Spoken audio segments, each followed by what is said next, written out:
Hello बच्चों, स्वागत है आपका आपके अपने यूट्यूब चैनल आकाश बाबू क्लासेस में। तो बच्चों, आज हम स्टार्ट करते हैं गणित का चैप्टर नंबर 4, द्विघात समीकरण। द्विघात समीकरण करने से पहले इसका हम एक परिचय वाली क्लास करेंगे, जिसमें हम समझेंगे कि द्विघात समीकरण क्या होता है और द्विघात समीकरण को सॉल्व करने के लिए हमें किस किस विधि का यूज करना पड़ता है। तो जैसे कि हम सबसे पहले आपको कराएंगे द्विघात समीकरण क्या होता है। फिर हम आपको बताएंगे कि द्विघात बहुपद का मानक रूप क्या होता है, मतलब द्विघात को हम किस तरीके से लिख सकते हैं। फिर हम बताएंगे कि द्विघात समीकरण को हल करने की कौन कौन सी विधि हैं, जैसे पहले की गुणनखंड विधि और दूसरी है द्विघात सूत्र। दो तरीके से द्विघात समीकरण को हल किया जाता है।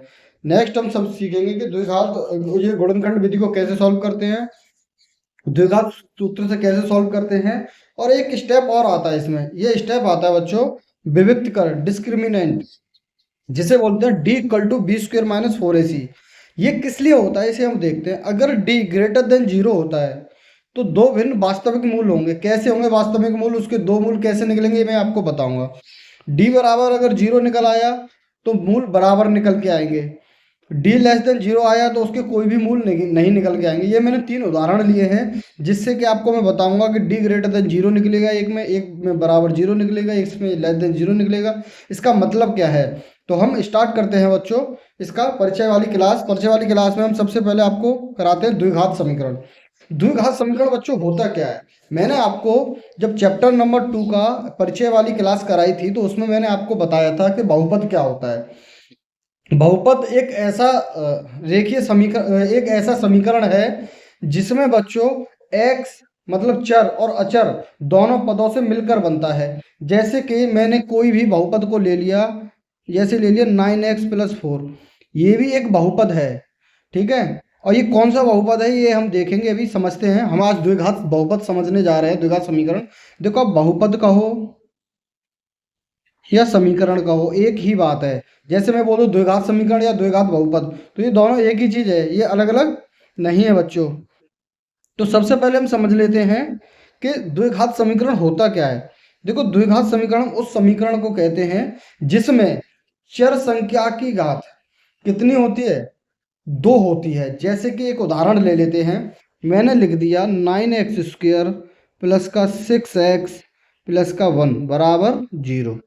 अब इसमें आप क्या करोगे कि इसमें चर पद कौन सा ये देखिए आप, इसमें चर संख्या कौन सी है, x। यहाँ पर x, मतलब जो दो जगह आपको x मिल गई। अब इसकी घात देखो क्या है, देखो इस जगह तो दो है और इस जगह एक है। तो आप क्या करोगे, जो कम घात है उस घात को नहीं देखोगे, जो घात बड़ी है आप उस घात को देखोगे। तो इसमें घात कितनी है, दो। बड़ी घात कितनी है, दो। अगर किसी में घात दो मिल जाए तो वही क्या होगा, द्विघात समीकरण होगा। जैसे कि मैं एक एग्जांपल और ले लेता हूँ। मैंने लिख दिया 9x³ प्लस 6x² प्लस का 2x प्लस 1 बराबर 0। तो आप ये कहोगे इसमें भी तो घात दो है, ये द्विघात समीकरण क्यों नहीं है। तो इसमें देखो सबसे बड़ी घात कौन सी है वो देखनी होती है हमें, ना कि छोटी। तो देखो इसमें भी 1 थी, इसमें भी 1 है, लेकिन इसमें भी छोटी 2 है, लेकिन सबसे बड़ी घात कौन सी है, 3। जिसमें सबसे बड़ी घात 3 होती है उस बहुपद को हम कहते हैं त्रिघाती बहुपद, मतलब त्रिघाती समीकरण। और जिसमें घात एक होती है, जैसे 6x+1, इसमें x की घात सबसे बड़ी क्या है, एक ही है। तो हमने चैप्टर नंबर 3 को हमने पढ़ा था रैखिक समीकरण। रैखिक समीकरण हम उसे कहते हैं जिसमें घात केवल क्या होती है, एक होती है। तो हमें इस चैप्टर में केवल यही चीज पढ़नी है कि द्विघात समीकरण क्या होता है, वो हम समझ गए होंगे। जैसे कि इसमें परिभाषा दे रखी है, एक ऐसा बहुपद जिसमें चर की घात दो होती है। चर क्या है, इसमें x है, इसकी घात कितनी है, दो। घात हम बड़ी वाली देखते हैं ना कि छोटी वाली, उसे द्विघात बहुपद कहा जाता है। हर द्विघात बहुपद के दो हल होते हैं, मतलब इसके आंसर कितने निकल के आएंगे बच्चों, कोई सा भी बहुपद हो उसके आंसर कितने निकल के आते हैं, दो निकल के आते हैं। अब ये दे रखा है हमें कि द्विघात बहुपद का मानक रूप, मानक रूप क्या होता है ये देख लेते हैं। ax² plus bx plus c हमेशा द्विघात बहुपद को इस रूप में लिखा जाता है। अब जैसे कि कुछ उदाहरण हम ले लेते हैं कि द्विघात बहुपद के उदाहरण बताओ जो इस रूप में लिखे हों।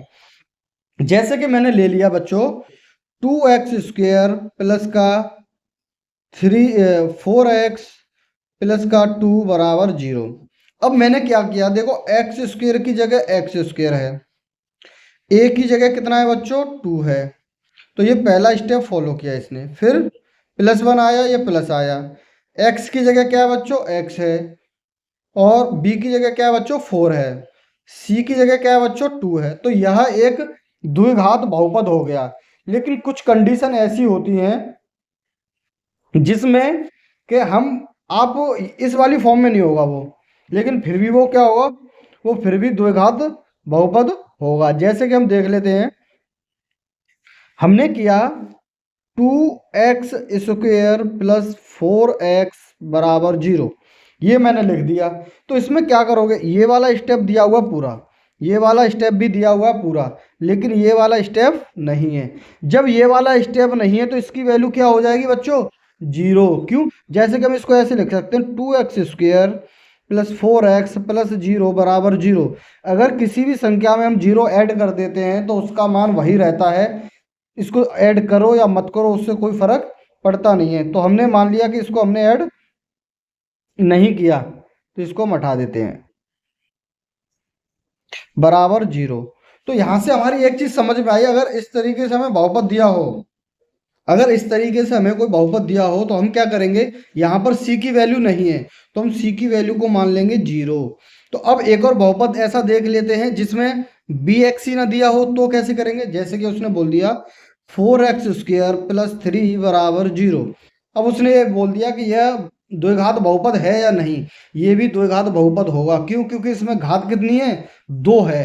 अब घात एक यहाँ पर है, यहाँ पर नहीं है। एक घात हो ना हो उससे कोई फर्क नहीं पड़ता, घात हमारी कितनी होनी चाहिए, 2। अब इसमें bx का टर्म नहीं है, तो आप क्या करोगे, b की वैल्यू क्या हो जाएगी बच्चों, इसमें b की वैल्यू हो जाएगी 0। अब देखो c की वैल्यू क्या होगी, इसमें c की वैल्यू होगी बच्चों 3। अब देखो a की वैल्यू क्या होगी इसमें बच्चों, a की वैल्यू होगी बच्चा 4, ये a की वैल्यू होगी। अब देखो एक कंडीशन और आएगी जिसमें हम देखते हैं कि द्विघात बहुपद को हम कई तरीके से लिख सकते हैं। जैसे कि मैंने लिख लिया 3x² = 0। अब मैंने ये लिख दिया, तो आप कहोगे कि इसमें तो bx भी नहीं है और c भी नहीं है, तो ये द्विघात बहुपद है या नहीं। ये भी द्विघात बहुपद होगा। क्यों, क्योंकि इसमें x की घात कितनी है बच्चों, 2 है। लेकिन देखो b की वैल्यू क्या हो जाएगी इसमें, 0। c की वैल्यू भी क्या हो जाएगी, 0। लेकिन a की वैल्यू क्या है इसमें, 3, क्योंकि x² के मल्टीपल में 3 है, यहाँ x² के मल्टीपल में a है, तो ये a की वैल्यू हो जाएगी। b की वैल्यू 0 क्यों हुई, क्योंकि इसमें b x का मल्टीपल भी है ही नहीं कहीं, यहाँ पे c है ही नहीं, तो इस वजह से ये भी हमारा द्विघात बहुपद होगा। ये आपका समझ में आ गया होगा कि बच्चों हम द्विघात बहुपद को किस तरीके से सॉल्व करते हैं, ये आपको सब समझ में आ गया होगा। अब हम स्टार्ट करते हैं बच्चों। द्विघात समीकरण को हल करने की विधियां हैं 2 हमारे पास। तो हम जब एक्सरसाइज 4.1, 4.2, 4.3 इन तीनों एक्सरसाइज को जब हम करेंगे तो हमें इन दोनों विधियों के बारे में पता होना चाहिए, जब हम क्वेश्चंस को सॉल्व कर सकते हैं। और हमें क्वेश्चन में वो बोलेगा भी कि इस क्वेश्चन को गुणनखंड विधि से सॉल्व करिए या इस क्वेश्चन को द्विघात सूत्र से सॉल्व करिए, तो आपको वो प्रोवाइड करेगा कि आपको कैसे सॉल्व करना है। अगर नहीं देगा वो तो आपकी इच्छा है, आप तो चाहे इससे सॉल्व करो गुणनखंड विधि से, चाहे आप सॉल्व करो द्विघात समीकरण द्विघात सूत्र से, वो अब फिर आप पे डिपेंड करता है। तो हम सबसे पहले स्टार्ट करते हैं बच्चों गुणनखंड विधि। गुणनखंड विधि जानने के लिए हम स्टार्ट करेंगे बच्चों कि गुणनखंड विधि को कैसे सॉल्व किया जाता है। जैसे कि गुणनखंड विधि को हमने एक्सरसाइज चैप्टर नंबर 2 में भी सॉल्व किया था, लेकिन यहाँ पर हम व्यापक रूप देखेंगे गुणनखंड विधि का सॉल्व करने का क्या तरीका है। तो जैसे कि हम स्टार्ट करते हैं बच्चों, अब यहाँ दिया हुआ एक उदाहरण, इसको हम सॉल्व करके देखेंगे गुणनखंड विधि के द्वारा। तो हम सबसे पहले क्या करेंगे बच्चों कि ये जो x² का जो मल्टीपल है 2 उसे ले लो यहाँ पर, और जो c की वैल्यू है 3 यहाँ ले लो इसे।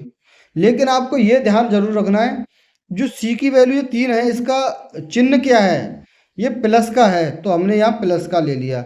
यहाँ 2 का चिन्ह क्या है, प्लस का, तो हमने प्लस का ले लिया। अगर माइनस का होता तो माइनस का भी हम लेते। तो अब हम क्या करेंगे बच्चों, ये 2 और 3 का हम क्या करेंगे, मल्टीपल करेंगे। 2 और 3 का मल्टीपल करने में बच्चों क्या आया, 6 आ गया। अब हमें 6 के ऐसे 2 फैक्टर करने हैं कि गुणा करने पे तो उनके 6 आए और जोड़ने पे कितना आए बच्चों, 5। लेकिन हम जोड़ने पे 5 क्यों ला रहे हैं, अगर जैसे ये होता 2 गुणा -3 बराबर तो कितना आ जाता बच्चों, -6। तो फिर हम क्या करते कि गुणा करने पे तो 6 आए और घटाने पे 5 आए।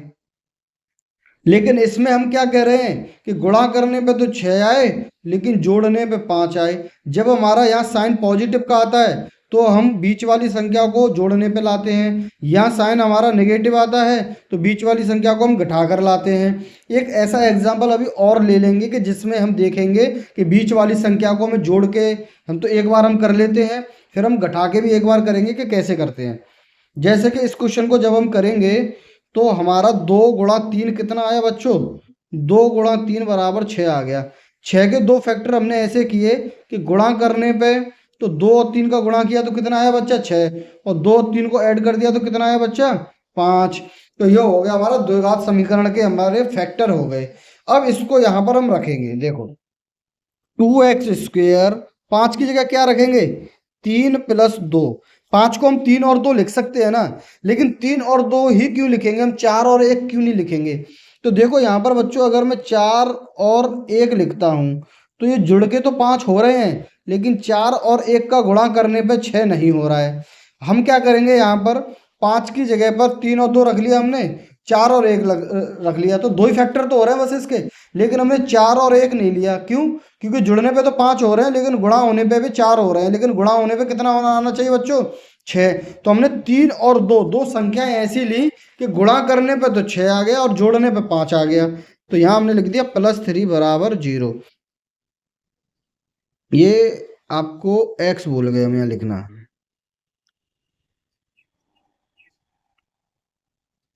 ये x आ गया, +3 बराबर 0। तो अब हम क्या करेंगे बच्चों, 2x² तो ऐसे ही रहेगा।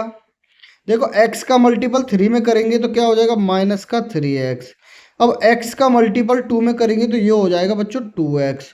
अब देखो यहाँ प्लस का है तो यहाँ प्लस का आना चाहिए, लेकिन यहाँ प्लस का नहीं माइनस का आएगा, क्यों, क्योंकि इस ब्रैकेट के बाहर एक चिन्ह है माइनस। तो माइनस का चिन्ह 3 में हुआ तो ये माइनस हो गया, माइनस का चिन्ह इस प्लस में हुआ तो ये माइनस हो गया। अब ये बचा बच्चों 3 बराबर 0। अब हम क्या करेंगे, इन दोनों शुरुआत की 2 वैल्यू में से कुछ कॉमन लेंगे और एंड की 2 वैल्यू में से कुछ कॉमन लेंगे। तो हम कॉमन लेना स्टार्ट करते हैं। देखो दो, पहले हम क्या करते हैं संख्या का संख्या से कॉमन लेते हैं। जैसे यहाँ 2 है और यहाँ 3 है, यहाँ 2 है और यहाँ 3 है, इन दोनों में कुछ भी कॉमन नहीं है तो कुछ नहीं लेंगे। यहाँ देखो x² है और यहाँ पर x है, यहाँ पर x 2 है और यहाँ पर एक x है, तो इसमें से एक x कॉमन आ जाएगा। तो यहाँ क्या बचा बच्चों 2, यहाँ बची एक x -3। यहाँ बच्चों क्या करेंगे, हम माइनस का चिन्ह लगाया, यहाँ 2x है और यहाँ 3 है। यहाँ पे क्या करेंगे हम, देखो जो अंदर आया है वहीं यहाँ के ब्रैकेट में भी अंदर आना चाहिए, नहीं तो वो क्वेश्चन सही नहीं माना जाएगा। तो अब हम क्या करेंगे बच्चों, यहाँ से अगर माइनस का चिन्ह कॉमन ले लेते हैं, जैसे माइनस कुछ भी कॉमन ना हो तो एक कॉमन होता है, तो मैंने -1 कॉमन ले लिया तो ये बच गया प्लस का 2x। अगर प्लस में से माइनस कॉमन लेंगे तो यहाँ बचेगा -3 बराबर 0। देखो ये क्या है 2x - 3 और ये क्या है 2x - 3, तो हम दोनों में से ले लेंगे कॉमन 2x - 3। अब ये क्या बचा बच्चों x - 1 बराबर हो जाएगा ये 0। तो देखो पहले वाले स्टेप को हम क्या करेंगे 0 के बराबर रख देंगे, ये दूसरे वाले स्टेप को भी हम क्या करेंगे 0 के बराबर रख देंगे। तो पहला वाला स्टेप ले लेते हैं बच्चों 2x - 3 बराबर 0, और दूसरा वाला स्टेप क्या है x - 1 बराबर 0। तो ये क्या करेंगे 2x बराबर 3, x बराबर 3/2। ये क्या निकल आया, ये x की पहली वैल्यू निकल आई। अब हम क्या करेंगे x बराबर ये हो जाएगा 1, ये x की कौन सी वैल्यू निकल आई, दूसरी वैल्यू निकल आई, ये x की दूसरी वैल्यू निकल आई। तो यहाँ से हमें समझ में आ गया कि गुणनखंड विधि से हमने क्वेश्चन जो निकाला उसमें x के 2 आंसर निकल आए, ये हमने गुणनखंड विधि से निकाला। अब हमने क्या किया कि एक एग्जाम्पल ऐसा ले लिया था जिसमें 3 और 2 प्लस करके 5 आ रहा था। अब कोई हम ऐसा एग्जाम्पल लें कि ये यहाँ पर माइनस करने पर आए, तो हम एक ऐसा एग्जाम्पल अपनी तरफ से एक सोच लेते हैं और फिर क्वेश्चन को करेंगे बच्चों। तो हम सोचते हैं, देखो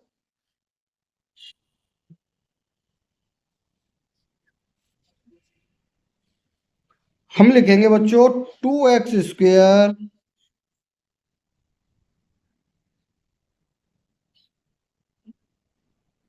-x -3 बराबर 0। अब ये मैंने एक एग्जाम्पल और ले लिया, इसको हम करते हैं गुणनखंड विधि द्वारा ही। एक तो मैंने ये क्वेश्चन कर लिया गुणनखंड विधि से, एक ये वाला क्वेश्चन करेंगे गुणनखंड विधि से। तो कैसे करते हैं इसको भी देखो। मैं क्या कह रहा था कि सबसे पहले यहाँ 2 का और 3 का मल्टीपल किया था हमने, तो कितना आया था बच्चों? प्लस का 6। यहाँ पर भी हम मल्टीपल करेंगे इस 2 का और इस -3 का, क्योंकि 2 के आगे चिन्ह तो प्लस का है और 3 के आगे चिन्ह किसका? माइनस का। तो यहाँ गुणा करेंगे तो आएगा 2 गुणा -3 बराबर -6। तो अब हमें दो गुणनखंड ऐसे देखने हैं कि गुणा करने पे तो 6 आए, लेकिन घटाने पर 1 आए। ये एक एक्स है ना बच्चों, तो यहाँ घटाने पर 1 आए। तो हम क्या करेंगे? 3 और 2, 3 और 2 का मल्टीपल करेंगे तो 6 आएगा और 3 में से 2 जाएगा तो 1 बचेगा। अब यह घटाकर क्यों लिया ये 1? क्योंकि ये गुणा करने पर माइनस का 6 आया है। ये प्लस का 6 आता तो बीच वाली संख्या को हम प्लस करके लेते, जैसे कि यहाँ 2 और 3 को गुणा करने पे +6 आया था। तो हमने क्या किया था? 2 और 3 का गुणा किया था तो 6 आया था, और 2 और 3 को जोड़ा था तो 5 आया था। लेकिन ये 2 और 3 का क्या करेंगे? गुणा करेंगे तो 6 आएगा, लेकिन 3 में से 2 माइनस करेंगे तो 1 आएगा। तो बच्चों इस स्टेप को हम आगे करते हैं। देखो बच्चों, यहाँ करेंगे हम 2x² -3 -2 x -3 बराबर 0। तो यहाँ लिख देंगे बच्चों हम 2x² माइनस का 3x, ये माइनस से माइनस प्लस हो जाएगा, ये 2x -3 बराबर 0। यहाँ क्या होगा? देखो 2 और 3 में कोई कॉमन नहीं है, x² और x में कॉमन है एक x, तो ये हो जाएगा 2x -3। ये आ जाएगा बच्चों प्लस का 1 कॉमन, तो 2x -3 बराबर 0। कुछ भी कॉमन नहीं होता है तो कॉमन 1 होता है। यहाँ पर आप कहोगे कि मैंने माइनस का 1 कॉमन लिया था और यहाँ प्लस का 1 कॉमन लिया है। तो यहाँ से एक चीज़ समझ में आई, यहाँ पर देखो जो पहली संख्या है वो प्लस की है और यहाँ पर पहली संख्या किसकी है बच्चों? माइनस की है, इस वजह से मैंने माइनस कॉमन लिया था। तो हम क्या करेंगे? 2x -3 दोनों तरफ है तो इसे लिख लेंगे 2x -3 और ये बचेगा x + 1 बराबर 0। अब हम क्या करेंगे? 2x -3 को 0 के बराबर रख लेंगे और इसे भी x + 1 को 0 के बराबर रख लेंगे। तो ये हो जाएगा 2x बराबर 3, x बराबर 3/2। तो ये वैल्यू निकल आई बच्चों, x की एक वैल्यू निकल आई। अब हम दूसरे में क्या करेंगे बच्चों कि x = हो जाएगा -1। ये -1 इसलिए हो गया कि +1 था और इधर चला गया तो -1 हो गया। तो देखो जब हमने पहला क्वेश्चन किया था उदाहरण, तो यहाँ x की वैल्यू 3/2, यहाँ पर भी 3/2 आई थी, लेकिन यहाँ x की वैल्यू -1 और यहाँ +1 है और यहाँ -1 निकल के आई। क्यों? क्योंकि यहाँ समीकरण चेंज हो गया। जब सब एक द्विघात समीकरण के आंसर तो 2 ही निकलेंगे, x की मान 2 निकलेंगी, लेकिन जैसा समीकरण होगा उसके आंसर वैसे निकलेंगे। तो हमने गुणनखंड विधि तो समझ ली कि गुणनखंड विधि को हम किस तरीके से सॉल्व करने क्वेश्चंस को। अब हम सेकंड स्टेप पर चलते हैं, द्विघात सूत्र से किसी भी समीकरण को, द्विघात समीकरण को कैसे सॉल्व किया जाता है। तो यहाँ सबसे पहले देखते हैं एक द्विघात सूत्र होता क्या है। द्विघात सूत्र होता है बच्चों माइनस का b प्लस माइनस रूट में b² - 4ac/2a। ये x की वैल्यू निकलेंगे यहाँ से 2। अब ये स्टेप दिया हुआ है बच्चों ax² + bx + c बराबर 0 a ≠ 0। ये क्यों दिया हुआ है? जैसे कि ये दिया इसलिए है कि यहाँ पर आप ये लिख लो ax² + bx + c। अगर यहाँ a की वैल्यू 0 हो जाए, मान लो मैं मान लेता हूँ 0 हो गई, ax² + bx + c बराबर 0। तो अगर 0 होगी तो पूरा स्टेप 0 हो जाएगा। तो देख क्या बचा बच्चों, bx + c बराबर 0। तो अगर ये स्टेप ही 0 हो गया तो ये द्विघात समीकरण तो बचा ही नहीं, क्योंकि x की घात 2 नहीं है। तो इस वजह से a का मान कभी भी 0 नहीं होगा। a का मान 1 हो सकता है, 2 हो सकता है, 3 हो सकता है, -1 -2 -3 4 5 6 कुछ भी हो सकता है, 1/2 3/2 रूट में, लेकिन a का मान 0 नहीं हो सकता बस। तो आपको ये याद रखना है। तो सबसे पहले हम स्टार्ट करते हैं बच्चों कि द्विघात सूत्र से हम इस क्वेश्चन को कैसे सॉल्व करेंगे। तो हम क्या करेंगे, यहां पर कंपेयर करेंगे। देखो ए बी सी की वैल्यू निकालेंगे सबसे पहले। कैसे? देखो यहाँ x² है और यहाँ एक्स स्क्वायर है, तो ए की जगह पर क्या है 2, तो ए बराबर कितना हो गया बच्चों 2। देखो यहाँ एक्स है, यहाँ एक्स है, यहाँ बी है, और यहाँ बी की जगह कितना है बच्चों -5, तो बी इक्वल टू कितना होगा बच्चों -5। ये सी है, ये सी की जगह पे प्लस सी है, यहाँ प्लस की प्लस 3 है, तो सी की वैल्यू कितनी हो जाएगी बच्चों 3 हो जाएगी। तो यहाँ पर रखकर देख लेते हैं x equal to minus B, B की वैल्यू क्या है बच्चों -5, यहाँ माइनस देखो पहले से, और बी की वैल्यू क्या -5, तो यहाँ रखेंगे -5 प्लस माइनस बी स्क्वायर -5 का होल स्क्वायर माइनस का 4, ए की वैल्यू क्या बच्चों 2, सी की वैल्यू क्या बच्चों 3, 2 मल्टीपल 2। अब क्या करेंगे हम, माइनस माइनस हो गया प्लस बच्चों, तो ये हो जाएगा प्लस का 5 प्लस माइनस रूट -5 का होल स्क्वायर होगा बच्चों 25 माइनस 4×3 = 12 और 12×2 = 24 बट्टे 2×2 = 4। तो अब हम क्या करेंगे, प्लस प्लस माइनस, ये 25 में 24 गए तो 1 बचा बच्चों, ये हो जाएगा 4, ये हो गया 5 प्लस माइनस 1 किसका स्क्वायर होता है 1, तो 1 रूट में से बाहर निकल के आएगा तो 1 हो जाएगा बट्टे 4। अब हम क्या करेंगे, x की वैल्यू निकल आई 1 + -5 + -1 प्लस अपॉन 4, मतलब 5 + -1/4, ये वैल्यू निकल आई x की। अब आप तो ये कह रहे थे कि द्विघात सूत्र से या द्विघात समीकरण में x का मान 2 बार निकलता है, तो देखो जो जो ये प्लस माइनस है ना, इसको हम लेंगे कैसे, तो हम यहाँ सबसे पहले लिखेंगे प्लस चिन्ह लेने पर, प्लस चिन्ह लेने पर, तो यहाँ लिखेंगे हम x इक्वल टू 5, ये माइनस का चिन्ह नहीं लेंगे, यहाँ पे किसका लेंगे प्लस का, +1/2, तो इक्वल टू हो जाएगा 6/2 = 3। एक x का मान क्या निकल आया बच्चों 3, और दूसरा क्या लिखेंगे हम माइनस चिन्ह लेने पर, माइनस चिन्ह लेने पर, तो यहाँ क्या निकल आएगा बच्चों x इक्वल टू 5 - 1/4, ये बच्चों 4 है, ये क्या है बच्चे 4 है, यहाँ 2 नहीं है, तो इसको इरेज कर लेते हैं। ये 4 है, ये 4 है, तो 4 6/2 को अगर 2 से काटेंगे तो 3/2 हो जाएगा, ये होगा बच्चों 4/4, तो 4 से 4 कट गया, तो ये कितना बचा बच्चों 1। यहाँ पर एक x की वैल्यू 3/2 निकल आई, यहाँ पर x की वैल्यू 1 निकल आई, तो हमने द्विघात सूत्र से एक क्वेश्चन निकाल लिया जिसके 2 मान निकल आए इस तरीके से। तो द्विघात सूत्र में आपको ऐसा कुछ नहीं करना है, आपको केवल सूत्र याद रखना है, और आपको ए बी सी की वैल्यू निकाल के सूत्र में रख देनी है, एक बार प्लस चिन्ह लेना, एक बार माइनस चिन्ह लेना, आपके x के 2 आंसर निकल आएंगे। अब तीसरा जो स्टेप है उस पर चलते हैं हम। जैसे बोल रहा है कि किसी भी समीकरण को देखकर हम कैसे बताएंगे कि इस समीकरण के 2 मूल निकलेंगे या नहीं निकलेंगे, फिर हम देखें उसी समीकरण को देख के हम बताएंगे कि इसके जो 2 मूल निकलेंगे वो बराबर होंगे या नहीं होंगे। अब हम 2 समीकरणों को देख के ये बताएं कि उसके मूल निकलेंगे ही नहीं, आप चाहे द्विघात सूत्र से निकालो चाहे गुणनखंड विधि से निकालो, उसके मूल ही निकलेंगे। मूल का मतलब होता है x का जो मान होता है उन्हीं को हम मूल कहते हैं बच्चों।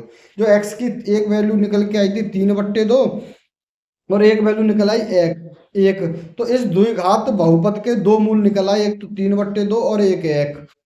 तो क्या होता है बच्चों, हम मूलों को क्या कहते हैं, x की जो वैल्यू निकल के आती है उन्हीं को हम मूल कहते हैं। तो सबसे पहले हम इसमें समझेंगे कि d = b² - 4ac में अगर d > 0, मतलब d का मान 0 से बड़ा निकल आता है, तो उसमें हम कैसे पता करते हैं कि 2 भिन्न वास्तविक मूल होंगे।